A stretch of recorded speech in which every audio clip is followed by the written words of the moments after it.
All right, everybody, welcome.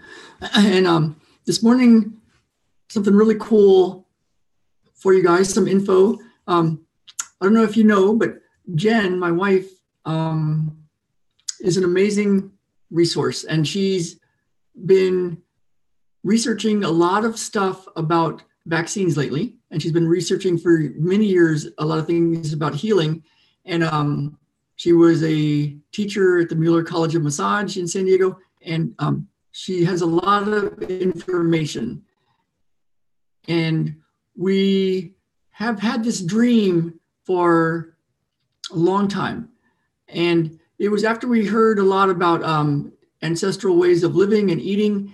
And it's what part of what spurred us on to move to the Pacific Northwest to live a different way.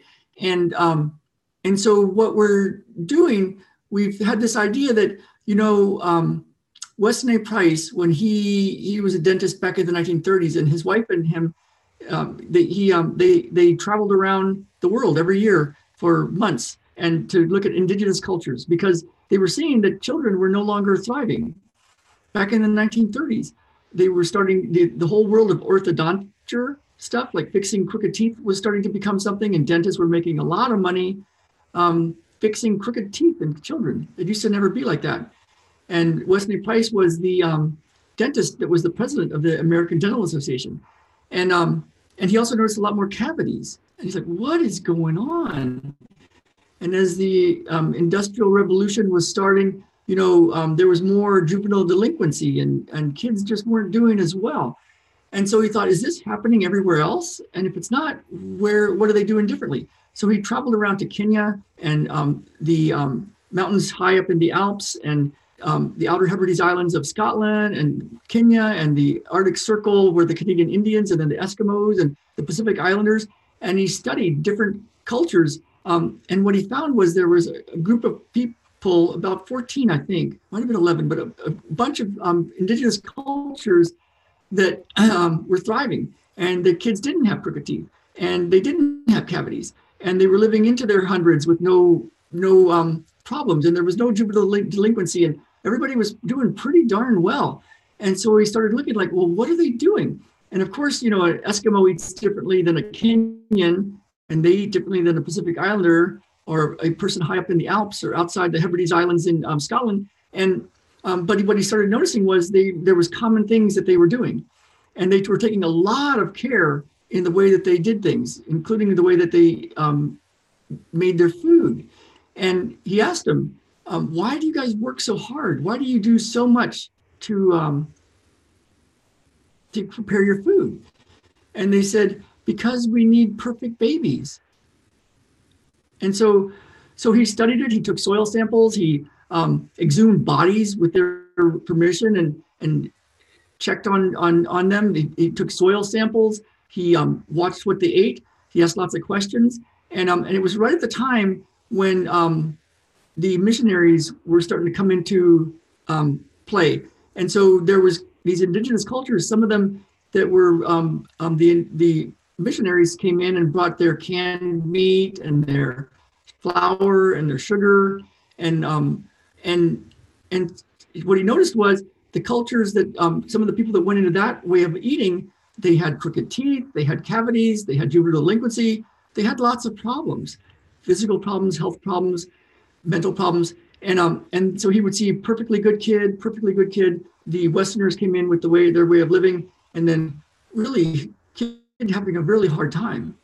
And then sometimes they would go back to their indigenous ways, and the next kid would come out good again. And he's got pictures, and it's a study that can't be done much anymore, because I don't know if there's been any more indigenous cultures that are out there thriving. But it was also the time when cameras were going from really giant cameras to things that you could actually carry with you on a boat, and people were actually able to travel by boat to faraway places.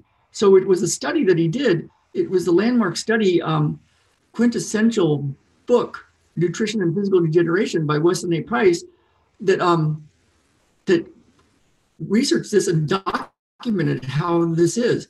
So what he noticed was these indigenous cultures were all doing the same things, but they were doing it with their local food, of course. And there were certain components to it. So, and one of the things he did was when he found a group of kids that were doing really poorly, and they were in a school, and so they were eating certain ways at breakfast and at dinner. But at lunch, he fed them one very specific meal, and their cavities went away. Isn't that interesting? They were still doing their breakfast and their lunch with their families, but in school, they were getting this amazingly nutritious meal. It's different than what you think. And so Jen and I, over the years, have incorporated this way of eating. And, you know, my teeth don't have problems anymore after 37 years of having problems.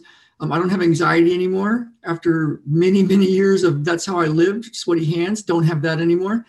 And I've noticed that if people do certain things that are in line with this ancestral way of living, they can get their health back and their mental health and their teeth health and be pretty darn good. And their kids don't have the behavioral stuff, and they sleep through the night, and they don't get the infections. They don't get the colds all the time. And when they do, it's a no big deal. And I was talking to a friend of mine, and he was like, yeah, our baby's been keeping us up every single night, you know, the life of a parent, right? And I didn't agree with him. I didn't say anything, but I was like, you know, that's the life of a parent if you're living this Western kind of way of living. But there's a way to do it in line with our ancestral thousands of year history. And so what Jen and I decided was we're going to do a Make a Lunch Foundation. And we're going to have a way where kids can have a nutritious meal at least once a day. And so we've got a whole plan for this. And Jen, you know, we've been waiting, and we'll do it when we find our new home, and we'll do it when we solve this vaccine issue, and we'll do it when we make more money. And Jen told me just yesterday, you know, start right now. So look for that, and look for Jen's information. She'll be posting a lot more stuff on YouTube, and I'll be posting more stuff about it.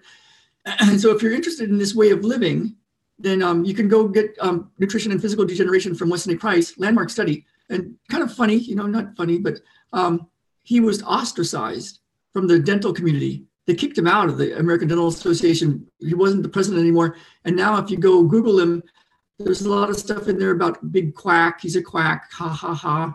To think that you could like fix things with diet. You know, so that's interesting, right?